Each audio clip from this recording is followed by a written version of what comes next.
What's going on, guys? This is Real Deal Fantasy HQ with your boy LQ back in for another great episode. In today's episode, we're talking about Mike Davis 2021 fantasy football outlook, people, expectations, and what's set up for success for us to bring him to our roster, people. We do not want to be fooled. We want to have the tools. We want to be with the knowledge and equipped to bring home the gold, people. So I don't want to waste any more time. So let's get right into the episode.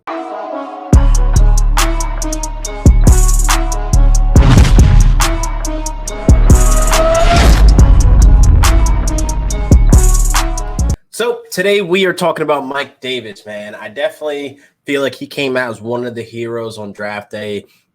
You know, the 3 days they came out, they only came out with a running back in the 5th round. I definitely feel like, the Falcons kind of believe in Mike Davis to be the RB1. So it looks great on paper. It looks great for fantasy. His current ADP is in the 7th round. The closer we get to June, July, August, it may rise, being that, training camp, beat writers, and coach talk as well. Mike Davis looks great.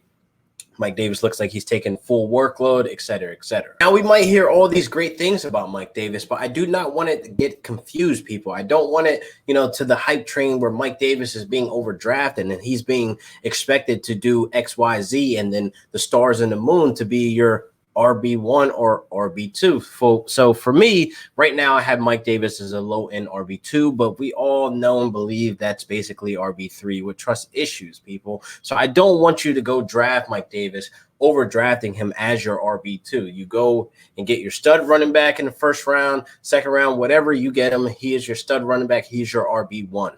I don't feel comfortable with Mike Davis being my RB2, especially with the new changes in Atlanta. I definitely think you need to basically have the right expectations for Mike Davis. He can be very serviceable. I think there's upside for him, but please tell me you do not believe that he'll have a top 12 performance like he did last season.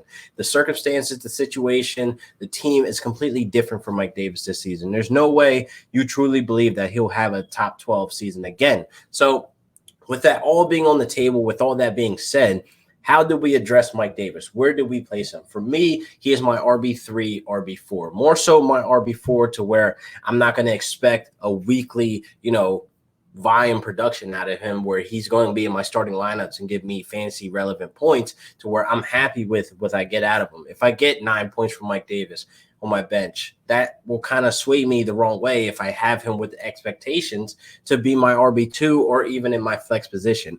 I honestly believe that I can have a flex position open for my wide receivers because I feel like wide receivers this year is very deep. There's a lot of value down there. Mike Davis in my flex position is going to have me kind of on the fence about it. It's going to have me question the matchup and et cetera, et cetera. That's exactly what Mike Davis is going to come down to based on matchups. He's not going to be a start and forget. And that's my biggest issue with Mike Davis. It's also worth mentioning that the Falcons haven't had 1,000-yard rushers since Devontae Freeman in 2016, people. And they haven't had a running back have more than 200 rushing attempts since 2016 also, people. So it doesn't look like that's going to be a thing, with Mike Davis this season. And they also, like I said, drafted a young rookie. He's kind of, being untalked about right now, but I definitely think he's the RB2. He'll get some touches as well. He'll have some flashes. We have a preseason this year. We may see him used a lot. So we don't know what that backfield, look like right now. Again, you have to wait until June, July, August, and then the beat writers, coach talk. We all have to keep an eye on that. So I don't want Mike Davis, season to be fully skyrocketed to the moon, and then now he's sitting as your RB2 and you're expecting these numbers. So I definitely think you need to pump the brakes on that. I definitely think you cannot trust Mike Davis to give you a top 15, a top 12 performance like he did last season, with the Panthers. So all needs to be taken into consideration, especially with new offensive coordinator Dave Ragone. He is definitely not a run-heavy guy. He is a QB coordinator, passing coordinator, a QB coach. So I don't really think they're going to be focusing much on Mike Davis in the run game. I definitely think they're going to be enjoying the new toys that they got, a.k.a. Kyle Pitts. They have Ridley there. Julio Jones still there currently. Not traded, hopefully not. But still, they have, a passing game that they're probably going to focus on and lean on a lot. It would probably be like a 70-30 split between pass and run, et cetera, et cetera. But here's the good news about Mike Davis. That usage in the red zone is going to be very important. Mike Davis can be fantasy relevant, but he pops off 1 or 2, touchdowns if they're constantly ending up in the red zone. So if they constantly end up in the red zone, therefore we know Matt Ryan and Julio Jones do not like touchdowns. I just don't know what it is. That red zone offense is completely trash. But again, we saw Todd Gurley have 42 rushing attempts in the red zone. He popped off 8 touchdowns from that. Don't ask me how, but he did. Todd Gurley had 9 touchdowns. 8 of those were in the red zone, people. So obviously, if Mike Davis ends up in the red zone, we may see him pop off for 8 to 10 touchdowns. I'm okay with that. That is great for me for a guy to be my RB3/RB4 to be able to have those touchdowns. But that becomes very touchdown dependent, being that they're not going to focus too much on the run unless they're in the red zone. They can run it in, et cetera, et cetera. So that is definitely where I don't want to get it confused with you guys of drafting Mike Davis, expecting RB2 numbers, expecting to have him in your starting lineup more weeks than not. I'd rather have Mike Davis on my bench ready, locked, and loaded for that bye week or any injuries that happen to my already existing RB1, RB2. I definitely like Mike Davis as a guy that should be on your roster to be ready to go at any point. So again, that usage in the red zone is going to come down to that.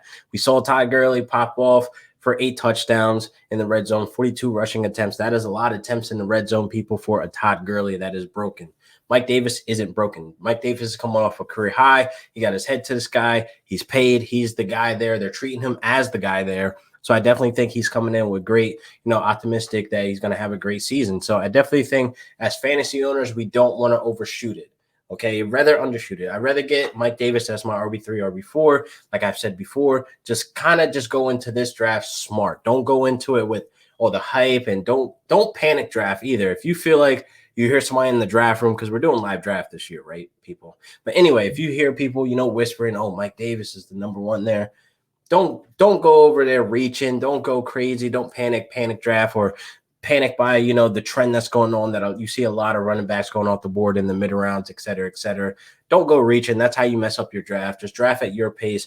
No reaching. I understand the logic of get your guys, but you won't lose any sleep missing out on Mike Davis. So that wraps up this episode. Hopefully you guys came away with some great knowledge about Mike Davis and his outlook. I really didn't go too much into the numbers because it's a new system. We can't take anything he did last season into consideration, being that CMC was out and how that offense was ran and et cetera, et cetera. He is in a new city, new quarterback, new coaching staff, et cetera, et cetera. We just don't know. We have to wait and see what happens. That's why, beat writers are important once we get this season back on popping with no COVID.